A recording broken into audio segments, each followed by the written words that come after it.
Doctor ہما قسط number 13۔ کافی لمبے سفر کے بعد وہ انور اور ڈاکٹر ہما سے آ کر پہنچ گئے۔ ڈاکٹر ہما اپنی امی کو مل کر انتہائی خوش ہوئی۔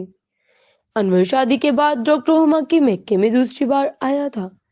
گھر کا داماد ہونے کے ناطے اس کو ہما کی نسبت زیادہ لاڈ پیار ملتا تھا۔ ہما اس بات کا ہرگز غصہ نہ کرتی تھی، کیونکہ وہ جانتی تھی کہ انور کا اس کے خاندان کے علاوہ اور ڈاکٹر ہما کے علاوہ کوئی نہیں تھا۔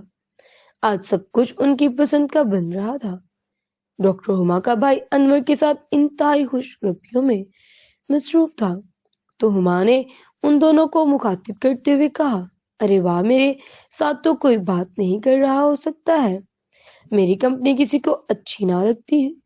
وہ اس کے بھائی نے اس کی طرف منہ پھیر کے کہا، بہنا، تمہاری کمپنی سے تو اچھا ہے کہ بندہ اکیلے بیٹھ جائے اور ٹی وی دیکھ لے۔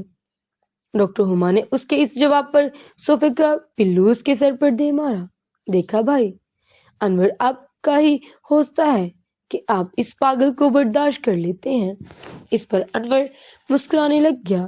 ڈاکٹر ہما کو دیکھتے ہی اس کی ہنسی رک گئی اور اس نے کہا کہ بھائی، یہ تو تم دونوں بہن اور بھائی کا معاملہ ہے، بھلا میں اس بات میں تیسرا کون ہوتا ہوں؟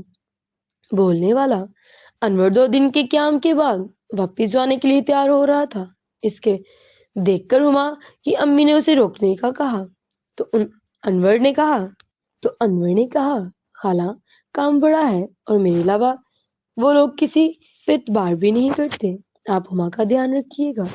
اس پر اس کی امی مسکرا کر کہا، وہ تمہاری بیوی سے پہلے میری بیٹی ہے، میں اس کا اچھے سے خیال رکھوں گی، تم فکر نہ کرو۔